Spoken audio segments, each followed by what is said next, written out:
Imagine que tu te rendes au travail chaque jour en faisant semblant que tout va bien, alors qu'en réalité tu caches le fait que tu n'as nulle part où rentrer le soir. Pour une employée dévouée, c'était une réalité amère. Mais quand son patron s'est rendu compte de ce qui se passait vraiment, les événements ont pris une tournure qui dépassait l'imagination. Es-tu prêt à être témoin d'une histoire qui te redonnera foi en l'humanité? Michel Dupont serre plus fermement le manche de sa serpillière. Ses jointures deviennent blanches, alors qu'il nettoie à nouveau le sol avec énergie. Il brille déjà, pourtant il continue de frotter. Le magasin est désormais complètement vide, mis à part le bourdonnement discret des réfrigérateurs et le tic-tac de l'horloge murale. Il est minuit. La plupart des employés sont partis depuis des heures, riant et bavardant au moment de pointer, sauf Chloé, qui reste toujours tard. Michel Dupont jette un coup d'œil vers la salle de pause, où Chloé est en train de plier soigneusement son tablier pour le glisser dans son sac usé. Ses gestes sont rapides et précis, comme si elle craignait de perdre la moindre seconde.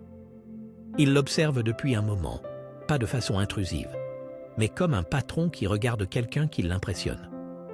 Le seul problème, c'est que Chloé ne sait pas qu'il est son patron.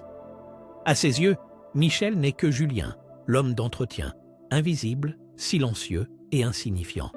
C'est exactement ce qu'il veut pour l'instant. Il n'est pas venu ici pour être considéré comme le propriétaire de tout un empire commercial. Il est venu découvrir la vérité. Il avait entendu des rumeurs selon lesquelles les employés étaient traités injustement, que les salaires étaient bas et que l'ambiance était mauvaise. Mais Michel ne croit pas qu'on puisse résoudre les problèmes depuis le confort d'un bureau. Il voulait voir la réalité de ses propres yeux, alors il a enfilé une tenue de travail et a pris une serpillière.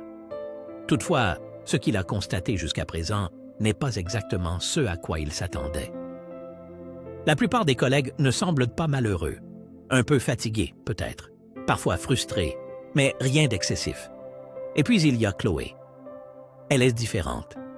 Elle travaille plus dur que n'importe qui d'autre que Michel ait jamais vu. Sans jamais s'arrêter, elle gère la caisse avec une patience infinie, même lorsque les clients se plaignent des prix ou lui reprochent des choses dont elle n'est pas responsable. Elle remplit les rayons plus vite que l'équipe de nuit et donne même un coup de main au nettoyage avant de rentrer chez elle. Mais ce n'est pas cela qui perturbe vraiment Michel. Ce qui l'inquiète, c'est que Chloé disparaît sans cesse. Tous les soirs, sans exception, elle rassemble ses affaires et quitte le magasin comme si elle fuyait quelque chose. Ou peut-être se dépêchait de rejoindre quelqu'un. Elle ne mange jamais pendant son service. Elle ne rejoint jamais ses collègues lorsque ceux-ci l'invitent à prendre un verre ou un repas après le travail. Michel ne peut plus ignorer les questions qui tourbillonnent dans son esprit. Ce soir-là, lorsque Chloé enfile son manteau et se dirige vers la porte, il repose sa serpillière et la suit. Il ne sait pas pourquoi il le fait. Peut-être est-ce la culpabilité qui le pousse. Après tout, c'est son magasin, et il constate qu'une de ses employées, les plus dévouées, semble porter sur ses épaules toute la misère du monde. Ou peut-être est-ce que simplement la curiosité, le besoin de comprendre ce que fuit Chloé. Quoi qu'il en soit, il ne fait pas demi-tour. Chloé marche d'un pas rapide, la tête baissée, serrant son sac comme si tous ses biens s'y trouvaient. Michel maintient une certaine distance, la suivant silencieusement dans la nuit. Il se sent ridicule. Et si Chloé se rendait compte qu'il la suit ou pensait qu'il la harcèle? Pourtant, il y a quelque chose dans sa démarche, dans sa posture, dans tout son être qui pousse Michel à continuer. Chloé tourne à l'angle de la rue et accélère encore. Le quartier n'est pas le plus sûr. Les devantures fermées sont recouvertes de graffitis et un lampadaire vacillant projette des ombres étranges sur le trottoir. Michel ralentit un peu, soudain incertain. C'est un chef d'entreprise, pas un détective. Qu'espère-t-il trouver ici? Chloé s'immobilise alors. Elle s'avance vers un vieux bâtiment en briques délabrées sur lequel une inscription décolorée indique « Foyer d'accueil ». Michel reste figé. Un foyer d'accueil? C'est comme s'il recevait un coup de poing dans l'estomac tandis que les pièces du puzzle s'assemblent. Ses départs précipités, ses repas manqués, ses vêtements usés et ce regard épuisé. Chloé est sans abri. Michel s'appuie contre le lampadaire pour reprendre son souffle. Comment a-t-il pu ne pas remarquer cela? À travers la vitre, il la voit entrer. Il pourrait faire demi-tour maintenant, prétendre qu'il n'a rien vu. Mais il ne le fait pas. Il la suit à l'intérieur. Dedans, il y a une odeur de désinfectant et de soupe. Le long des murs, des matelas fins sont alignés et des bénévoles s'affairent entre les tables, distribuant verres et assiettes. Michel parcourt la pièce du regard et repère immédiatement Chloé. Sauf qu'elle ne cherche pas de lit. Elle est déjà en train de travailler. Elle porte un tablier, distribue des bols de soupe et des couvertures aux gens. Elle se penche pour dire un mot gentil à ceux qui sont dans le besoin, remonte le col d'un vieil homme, s'accroupit pour rassurer une jeune mère et son bébé.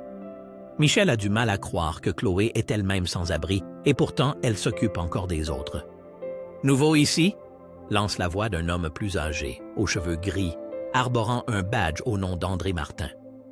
Michel sursaute et se tourne vers lui.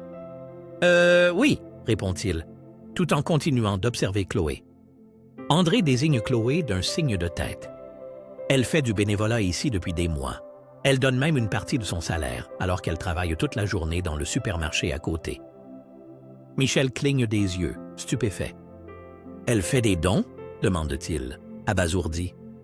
André lâche un petit rire. « Oui, elle dit que ce n'est pas ce qu'on possède qui compte, mais ce qu'on donne. » Le cœur de Michel se serre tandis qu'il la regarde nettoyer les tables et ranger les chaises. Elle est là, au foyer d'accueil, et pourtant elle fait bien plus que nombre de gens qui ont un toit confortable.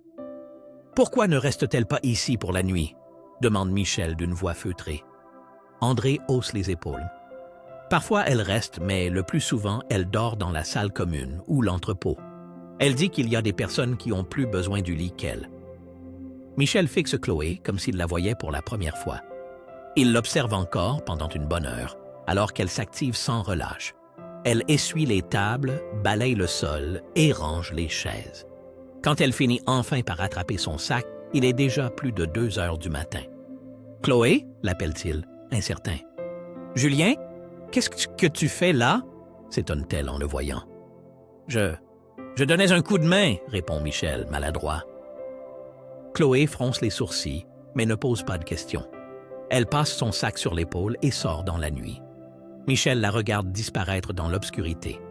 Il était devenu incognito pour régler les problèmes de son magasin, mais il a découvert une situation bien plus grave. Il est déterminé à ne pas laisser Chloé se battre seule. Michel dort à peine cette nuit-là. Après être sorti du foyer, il rentre chez lui, même si le mot « chez soi » lui semble soudain étrange. Son appartement somptueux ressemble plutôt à un palace, avec ses tapis moelleux, ses meubles coûteux et un frigo bien rempli. Il fait des 100 pas dans son salon, ressassant encore et encore ce qu'il a vu au foyer. Chloé qui sert la soupe, qui sourit à des inconnus, qui offre ce qu'elle a de plus précieux alors qu'elle n'a presque rien. Comment est-ce possible qu'une personne qui ne possède pratiquement rien donne autant aux autres? Et comment a-t-il pu ne pas le remarquer, lui qui est son patron? Au matin, sa décision est prise. Il va aider Chloé. Mais il ne peut pas se précipiter. Il doit être prudent, gagner sa confiance pas à pas, car si soudain il lui proposait de l'argent ou de la charité, Chloé risquerait de refuser par fierté. Le soir suivant, pendant leur service, Michel observe Chloé encore plus attentivement. Elle travaille comme d'habitude, vite, concentrée. Mais il remarque à présent à quel point ses chaussures sont usées, presque prêtes à se déchirer. Il voit aussi la peau crevassée de ses mains et la profonde fatigue dans son regard qu'elle ne laisse jamais paraître. Quand ils ont terminé et qu'ils se dirigent ensemble vers la porte, Michel tente d'engager la conversation. « Journée longue, n'est-ce pas ?» demande-t-il d'un ton léger. Chloé jette un coup d'œil et acquiesce. « Oui, mais elles le sont toutes. Tu ne fais jamais de pause ?» Elle esquisse un bref sourire, sans le regarder. « Je ne peux pas me le permettre. » Michel se retient de poser trop de questions, craignant de la faire fuir. Il change de sujet.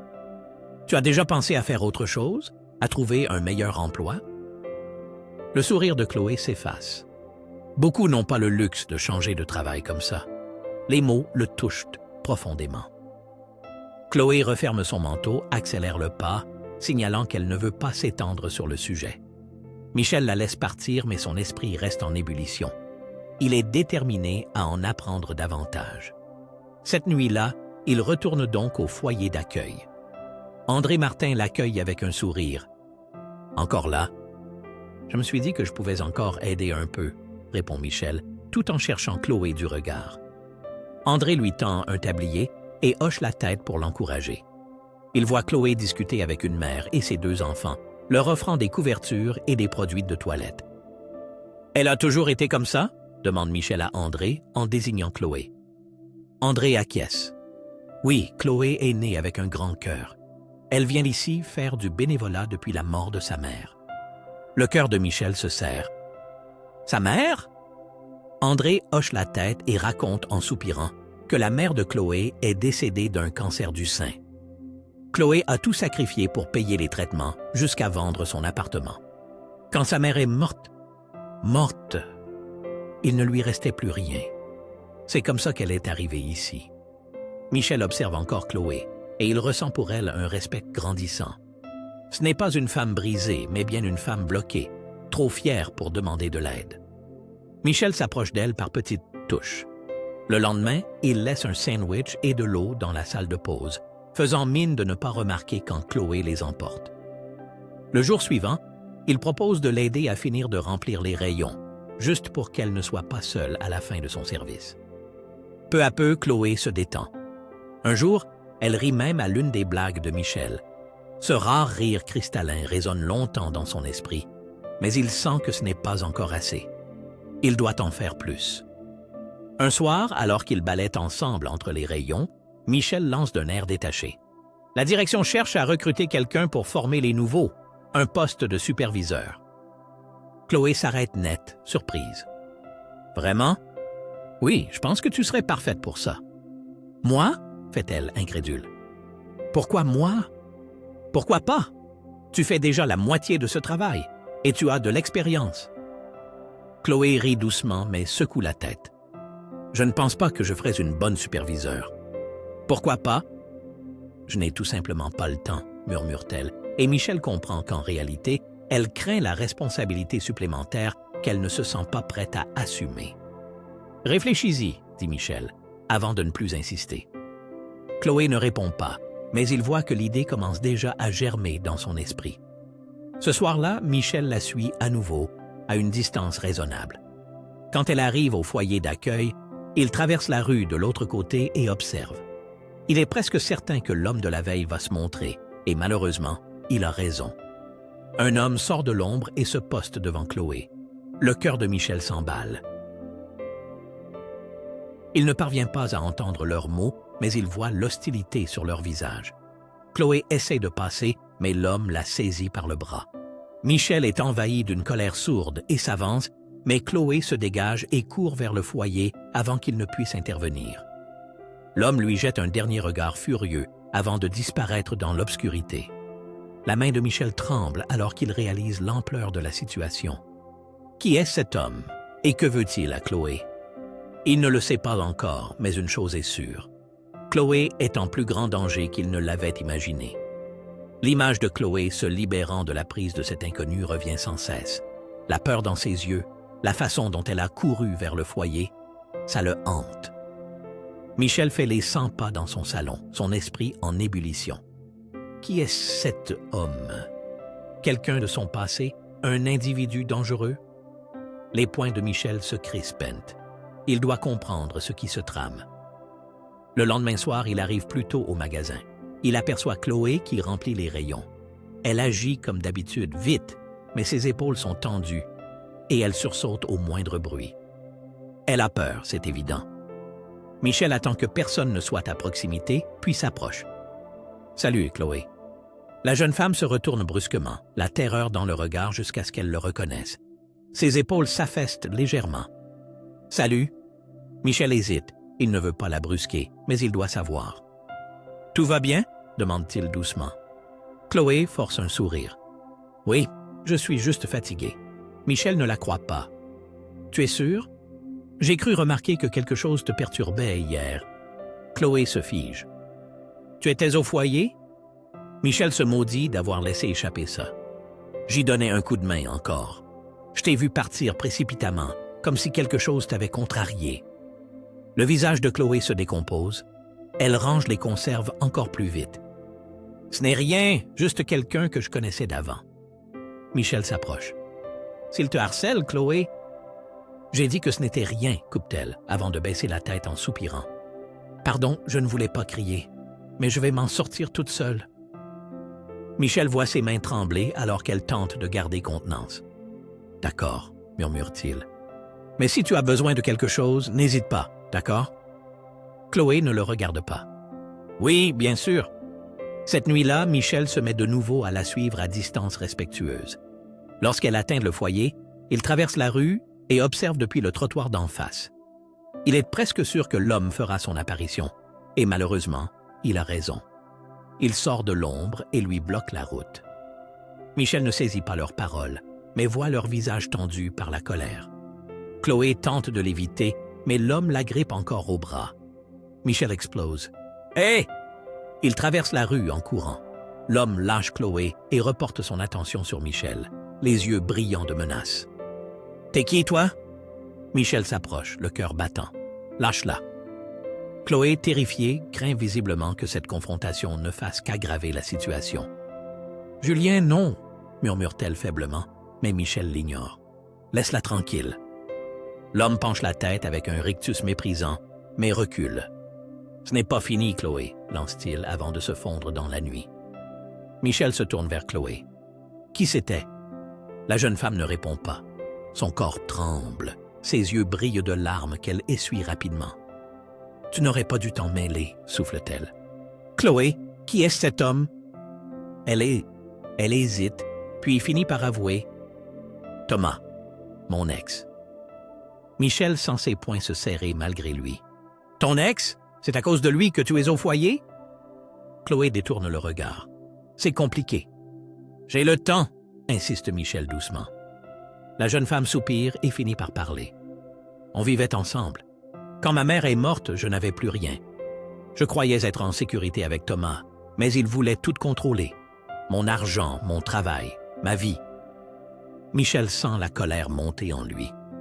Quand j'ai voulu partir, il ne l'a pas accepté. Je n'avais pas d'autre solution, alors je suis parti au foyer. Quelques semaines plus tard, il est réapparu et n'a pas cessé de me suivre. Michel observe son visage crispé. « Et tu n'en as parlé à personne? » Chloé rit amèrement. « À qui aurais-je pu en parler? Je n'ai pas d'argent, pas d'avocat, pas de logement. » Michel inspire lentement. « Tu n'es plus seule, Chloé. Je ne te laisserai pas affronter ça toute seule. » Le regard de Chloé est plein d'incertitude. « Qu'est-ce que tu veux dire? » Michel ne répond pas tout de suite et murmure. « Fais-moi confiance. » Chloé semble sur le point de dire quelque chose, mais se ravise et hoche finalement la tête.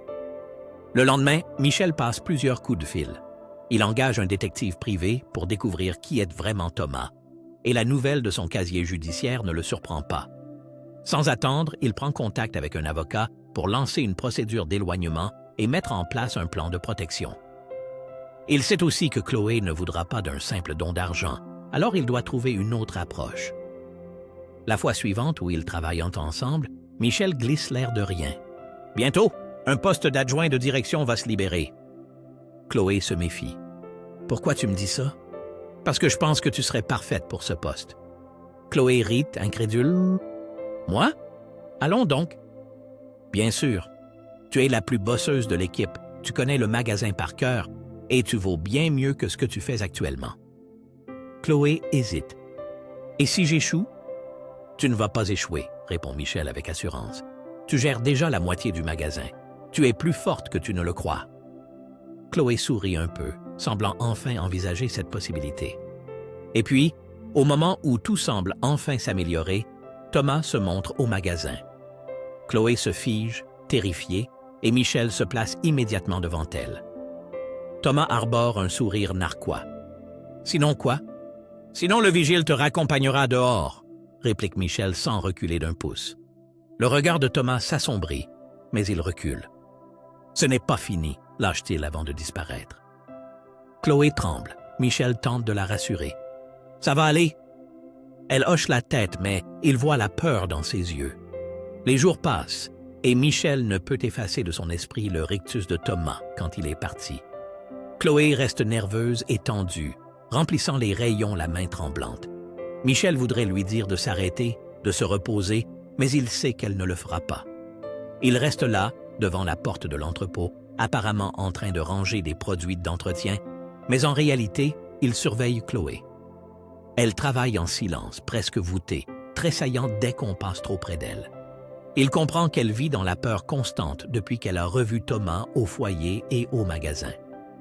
Bien que la procédure d'éloignement soit en cours et qu'un détective privé surveille la situation, Chloé demeure crispée, comme si elle attendait à tout moment un nouveau coup du sort. Plus tard dans la soirée, Michel l'attend devant le magasin à la fin de son service. Lorsqu'elle sort, Chloé regarde nerveusement autour d'elle. « Il n'est pas là », murmure Michel en marchant à ses côtés. Chloé hoche la tête, l'air toujours anxieux. Pour l'instant, le bruit de ses chaussures usées résonne sur le bitume. Au bout d'un moment, Chloé rompt le silence. « Je peux te poser une question? » Michel s'arrête. « Bien sûr !» Chloé continue de marcher, le regard fixé droit devant elle. « Pourquoi tu fais tout ça? » Michel ne s'y attendait pas, du moins pas maintenant. « Parce que je m'inquiète pour toi », finit-il par dire. Chloé rit amèrement. « Tu t'inquiètes? On ne se connaît presque pas. » Michel se plante devant elle, la forçant à s'arrêter. « J'en sais suffisamment. »« Je sais que tu travailles plus dur que quiconque, » reprend-il d'une voix douce. « Je sais que tu aides tout le monde alors que tu n'as quasiment rien. Et je sais qu'en ce moment, tu es morte de peur, mais que tu es encore là, parce que tu n'as jamais appris à abandonner. » Les yeux de Chloé s'emplissent de larmes, mais elle ne trouve pas ses mots. « Je ne veux pas gérer ta vie à ta place, » murmure Michel. « Je veux juste m'assurer que tu ne la perdes pas. » Chloé détourne la tête, la voix brisée. « Et s'il est déjà trop tard? » « Il n'est pas trop tard, » affirme Michel avec détermination. « Tu as déjà survécu à tellement de choses. Tu es plus forte que tu ne le crois. » Elle ne répond pas, le doute se lit sur son visage. Lorsqu'ils arrivent devant le foyer, Michel reste à l'extérieur et attend qu'elle entre. Il est sur le point de partir quand André Martin sort. « Elle m'a raconté ce qui s'est passé, » dit-il doucement. Michel sursaute. « Qu'est-ce que vous voulez dire? » « À propos de Thomas, de la demande d'éloignement. » André croise les bras. « Chloé ne demande jamais d'aide. Alors je la lui apporte. » À quel point ce type est dangereux? « Très, » admet Michel immédiatement. « Mais on s'en occupe. On obtiendra bientôt un ordre d'éloignement. Et on le fait surveiller. » André le dévisage un moment. « Tu n'es pas juste un homme d'entretien, hein? » Michel déglutit. « Qu'est-ce qui vous fait dire ça? » André hausse simplement les épaules. « Je suis ici depuis assez longtemps pour savoir quand quelqu'un cache quelque chose. » Michel se tait. André ne le questionne pas plus. « Ne la laisse pas tomber, » se contente-t-il de dire avant de retourner à l'intérieur. 2 jours plus tard, le détective l'appelle. On l'a encore aperçu près du foyer, il la surveille. Le cœur de Michel s'emballe. À quelle distance? Suffisamment près pour que ça devienne dangereux. Michel enfile sa veste et se précipite sur place. En arrivant, il ne voit pas tout de suite Thomas, mais ressent la tension dans l'air. Puis il l'aperçoit, posté au coin d'un bâtiment, le regard braqué sur l'entrée du foyer. Sans réfléchir, Michel crie « Hey !» et traverse la rue. Thomas lève la tête, d'abord d'un air indifférent, puis esquisse un sourire quand il reconnaît Michel. « Ah, c'est toi, l'homme d'entretien. » Michel s'approche, le cœur battant. « Je t'ai dit de la laisser tranquille. »« Je t'ai dit de ne pas te mêler de ça, » rétorque Thomas. « Elle est à moi. » Michel serre les poings. « Plus maintenant. » Le visage de Thomas se déforme.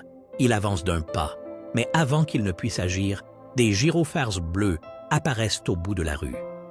2 voitures de police arrivent, leurs occupants descendent rapidement. Thomas jette des regards autour de lui, mais il est encerclé. « Tu les as appelés? »« Je t'ai dit que ça allait finir ici, » réplique Michel, immobile. Thomas tente de fuir, mais les policiers lui bloquent de la route. En quelques secondes, il se retrouve menotté à l'arrière d'une voiture. Michel pousse un long soupir, le cœur encore affolé. Il sait que tout n'est pas réglé pour autant. À l'intérieur du foyer, Chloé fait les 100 pas. Qu'est-ce qui s'est passé? « Ils l'ont emmené pour le moment, » dit Michel. Chloé n'a pas l'air soulagée, plutôt en colère. « Je n'ai rien demandé. »« Je sais, » répond Michel en s'approchant. mais tu en avais besoin. Chloé le regarde, le visage en feu. Et si ça empire? S'il revient plus furieux encore? Il ne reviendra pas, déclare Michel. Je ne le laisserai pas faire. Les yeux de Chloé s'embuent. Tu ne peux pas promettre ça. Michel hésite, puis la prend soudain dans ses bras. D'abord raide, elle finit par sangloter doucement. Maintenant tu es en sécurité, murmure-t-il. Je te le promets. Les jours suivants se passent dans un calme relatif. Chloé vient toujours travailler et Michel continue de la raccompagner chaque soir au foyer. Il la voit peu à peu se détendre. Ses épaules sont moins crispées. Parfois, un léger sourire se dessine sur son visage. Michel sait pourtant que cette accalmie n'est que temporaire. Il ne peut plus prétendre être un simple employé. Viendra bientôt le moment où il devra lui avouer la vérité. Et alors, tout changera. Ce soir-là, après la fermeture, Michel est assis nerveusement dans la salle de repos, tambourinant des doigts sur la table. Le service va se terminer et le moment qu'il redoute autant qu'il attend approche. Cette nuit, il va lui dire qui il est vraiment. Il inspire profondément quand la porte s'ouvre et que Chloé entre, l'air épuisé mais résolu, avec des cernes sous les yeux qui témoignent de ses semaines éprouvantes. « Julien ?» interroge-t-elle méfiante. « Pourquoi tu es assis dans le noir ?» Michel se lève, le cœur battant. « Il faut qu'on parle. » Chloé croise les bras, comme sur la défensive. « Quelque chose ne va pas ?»« Non, rien de grave, » répond Michel. « Mais il y a quelque chose que j'aurais dû te dire depuis longtemps. » Chloé plisse les yeux. « Quoi donc ?» Michel inspire profondément, repense à toutes les fois où il a répété mentalement cette scène. Puis il se lance. « Je ne m'appelle pas Julien, je suis Michel Dupont. » Chloé cligne des yeux, incrédule. « Pardon ?» Michel prend son courage à deux mains. « Je ne suis pas un simple homme d'entretien. Je suis le propriétaire de ce magasin et de tout le réseau de supermarchés. » Chloé le fixe comme s'il parlait une langue étrangère. « C'est une blague ?» Michel secoue la tête. « Non, malheureusement. » Chloé recule lentement, la voix tremblante. « Tu es en train de dire que c'est toi le patron? Et tu m'as menti tout ce temps? » Michel s'empresse d'expliquer. « Je ne voulais pas te tromper. Je voulais juste évaluer comment mes magasins fonctionnaient et comment mes employés étaient traités. » Le visage de Chloé se durcit. « Évaluer? Donc j'étais quoi, un cobaye dans ton expérience? »« Non !» s'écrie Michel en s'approchant. « Ce n'est pas si simple. Au départ, oui, je voulais observer la situation dans mes magasins. Puis je t'ai vu, toi. J'ai vu à quel point tu travailles dur et à quel point tu prends soin des autres. Ensuite, j'ai découvert le foyer et Thomas... » Chloé l'interrompt, furieuse. « Tu pensais faire le héros en débarquant pour me sauver et que je te serais tellement reconnaissante que je m'en ficherais de tes mensonges? » Michel sent son visage se contracter. « Je ne voulais pas mentir, j'avais peur que tu aies peur si tu savais qui je suis vraiment. » Chloé secoue la tête. « Tu ne comprends rien. Tu ignores tout de ce que ça signifie de tout perdre et de se battre seul, sans pouvoir compter sur personne. » Michel se rapproche, la voix douce mais ferme. « Je sais plus de choses que tu ne le penses. » Les yeux de Chloé jettent des éclairs. « J'en doute. Tu vis dans un monde où l'argent règle tout. Moi pas. » Michel prend la mesure de ses mots et reste silencieux un instant. Puis il dit doucement. « Tu as raison. Je ne peux pas savoir exactement ce que tu as traversé. Mais je sais ce que c'est de ne pas être vu, de ne pas être écouté. Et je tiens à toi, Chloé, plus que tu ne l'imagines. » Le regard enflammé de la jeune femme vacille, laissant entrevoir une pointe de peur. « Qu'est-ce que tu attends de moi? » Michel expire lentement. « Je veux te donner une chance d'avoir la vie que tu mérites. » Les yeux de Chloé flambent à nouveau. « Je n'ai pas besoin de ta pitié. »« Ce n'est pas de la pitié, » rétorque Michel, « c'est du respect. Tu es la personne la plus forte que j'ai jamais rencontrée. C'est pourquoi je te propose le poste d'adjoint de direction. » Chloé reste bouche bée, incapable de parler. « Je suis sérieux, » poursuit Michel. « Tu es intelligente, travailleuse, et tu diriges déjà la moitié du magasin. Tu mérites mieux que de remplir des rayons et de nettoyer sans arrêt. » Chloé recule, la tête secouée. « Je ne peux pas. Je vais rater et devoir tout recommencer à zéro. » Michel adoucit sa voix. « Tu ne vas pas échouer. Tu n'es plus la personne que tu crois être. Tu as déjà tenu le coup toute seule, mais maintenant tu n'as plus à continuer comme ça. Laisse-moi t'aider. » Les épaules de Chloé tremblent. Elle garde les yeux baissés. Michel insiste. « Tu n'as pas besoin de répondre maintenant. Prends le temps d'y réfléchir. » Elle hoche la tête en silence, puis sort simplement de la pièce, laissant Michel avec le poids de ses mots non dits. Le lendemain, Chloé ne vient pas travailler. Michel vérifie son téléphone toutes les 5 minutes, dans l'espoir d'un message ou d'un appel, mais rien. Il essaie de respecter son espace, mais quand arrive la fin de la journée, il est fou d'inquiétude, arpentant le magasin sans pouvoir se concentrer. Il s'apprête à partir quand Chloé entre finalement. Michel se fige. « Chloé !» Elle a l'air nerveuse mais déterminée. « J'ai réfléchi à ce que tu as dit. » Michel retient son souffle. « Je veux essayer, fait-elle. Le poste d'adjoint de direction. Je vais tenter le coup. » Le soulagement de Michel est palpable, comme si un énorme poids venait de glisser de ses épaules. « Tu ne le regretteras pas. »« Peut-être que si, » admet-elle avec sincérité. « Mais j'en ai assez d'avoir peur. » Michel esquisse un sourire. « Tant mieux, parce que maintenant, tu n'as plus rien à craindre. » Dans les semaines qui suivent, Chloé commence sa formation en tant qu'adjointe de direction. Michel l'observe jour après jour, gagnant en assurance. Parfois, elle sursaute encore lorsque quelqu'un parle un peu trop fort, mais peu à peu, la peur s'estompe. Pour la première fois, Michel a le sentiment de faire quelque chose de vraiment utile, non seulement pour son entreprise, mais pour une personne qui mérite bien plus que ce que la vie lui a donné jusque-là.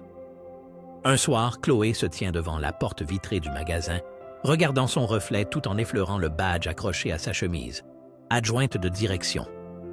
Cette mention lui semble étrangère, comme si elle n'était pas vraiment à sa place. Pourtant, quand elle entre et qu'elle relève la tête, c'est bien sa réalité. Michel, depuis le bureau, la voit organiser l'équipe, s'occuper des clients comme si elle avait fait ça toute sa vie. Les premiers jours ont été épuisants. Chloé s'est remise en question en permanence, revu 3 fois les plannings et passé des soirées entières à éplucher les inventaires. Michel est resté patient, la laissant expérimenter et apprendre par elle-même, tout en restant en retrait au cas où elle aurait besoin d'aide. À présent, elle gère presque tout toute seule. Les employés la respectent, le magasin n'a jamais aussi bien tourné et les clients sont de plus en plus nombreux à demander Chloé en particulier. Les doutes refont surface de temps à autre. « Ça t'arrive de trouver ça trop lourd ?» lui demande un soir Chloé en fermant le magasin. Michel la regarde. « Trop lourd dans quel sens? Que ce soit trop pour toi et que les autres se rendent compte que tu n'es pas à ta place. » Michel sourit. « Tous les jours. »« Vraiment? » s'étonne Chloé. « Bien sûr, » confirme Michel. « Mais l'important, c'est de réessayer à chaque fois. » Chloé rit doucement. « C'est ce que je fais aussi. »« Et ça marche, » reprend Michel. « Tu as déjà apporté des améliorations auxquelles je n'aurais jamais pensé. Par exemple, le nouveau planning que tu as proposé. Plusieurs employés apprécient de mieux gérer leur temps. » Chloé esquisse un timide sourire, ayant encore du mal à croire à son succès. « Tu le mérites amplement, » déclare Michel avec sérieux. « Ne doute pas de toi. » Quelques jours plus tard, Chloé surprend Michel en présentant une idée lors de la réunion du soir. « Je pensais, » commence-t-elle, un peu nerveuse. Michel se penche en avant. « Je t'écoute. » Chloé prend une profonde inspiration. « Et si nous collaborions avec le foyer d'accueil? On pourrait proposer des stages ou des emplois à temps partiel à ceux qui cherchent à se réinsérer. » Michel ouvre de grands yeux. « Tu veux dire un peu comme ce qui t'est arrivé à toi? » Chloé esquisse un sourire. « Oui, c'est ça. » Michel répond sans hésiter. « Faisons-le. » Les yeux de Chloé s'écarquillent. « Sérieusement? »« Bien sûr. Prépare un plan et on lancera ça le mois prochain. » Le sourire de Chloé s'élargit et Michel retrouve la flamme dans son regard qui l'a toujours animé. Ce soir-là, Chloé reste plus tard pour finir quelques papiers. Michel reste aussi, assis tranquillement au comptoir pendant qu'elle organise des factures et vérifie les listes de stock.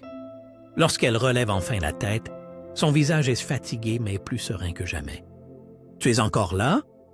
Je voulais m'assurer que tu ne te surmènes pas, » plaisante Michel. Chloé rit. « C'est déjà trop tard pour ça. » Michel hésite puis reprend doucement. « Tu as beaucoup changé, tu sais. Chloé arque un sourcil, méfiante. « En bien ou en mal? »« En bien, » répond Michel sans hésiter. « Tu étais déjà forte, mais tu es encore plus forte que tu ne l'imagines. » Chloé baisse les yeux sur ses papiers et Michel remarque un léger rouge qui colore ses joues. « Merci, » murmure-t-elle. Une semaine plus tard, Chloé se rend au foyer, cette fois non plus en tant que simple bénévole, mais pour proposer à d'autres des perspectives d'emploi. André Martin l'accueille avec un large sourire. « Alors, te voilà adjointe de direction? Ça te va bien? » Chloé sourit. « Merci. » Elle lui tend un dossier. « Voici notre projet de partenariat. On aimerait proposer quelques postes à temps partiel pour aider les gens à reprendre un rythme de travail. » Le visage d'André s'illumine. « Je savais que tu ferais de grandes choses. » Chloé hérite.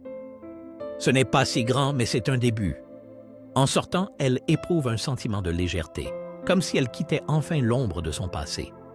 Michel l'attend devant le foyer, adossé à un réverbère. « Tu n'étais pas obligé de m'attendre, » dit-elle en arrivant à sa hauteur. « Je sais, » répond Michel, « mais j'en avais envie. » Ils marchent côte à côte, le silence entre eux est désormais calme et naturel. Finalement, Chloé prend la parole. « J'ai encore du mal à croire que tout ça soit réel. » Michel tourne la tête vers elle. « Quelle partie? »« Tout, » répond-elle en haussant les épaules. « Le poste, le logement, le fait de me sentir en sécurité. » Michel s'arrête et lui fait face. « C'est la réalité, Chloé, la tienne. C'est toi qui l'as construite. » Chloé sourit et pour la première fois, il ne voit aucune peur dans son regard. Quand ils approchent du magasin, Chloé s'immobilise brusquement. « Tu ne comptes pas déjà repartir, hein? » Michel fronce les sourcils. « Qu'est-ce que tu veux dire? » « La mission d'infiltration est terminée. Tu pourrais retourner dans ton bureau et laisser le magasin à quelqu'un d'autre. » Michel l'observe attentivement. « Tu veux que je parte? » Chloé secoue la tête. « Non. » Un sourire étire les lèvres de Michel. « Bon, parce que je n'avais pas l'intention de partir. » Chloé lui rend son sourire, sans la moindre retenue cette fois. Ils passent ensemble la porte du magasin, non plus comme l'homme d'entretien et son employé, mais comme deux personnes prêtes à construire un avenir qu'ils sont enfin prêts à accueillir.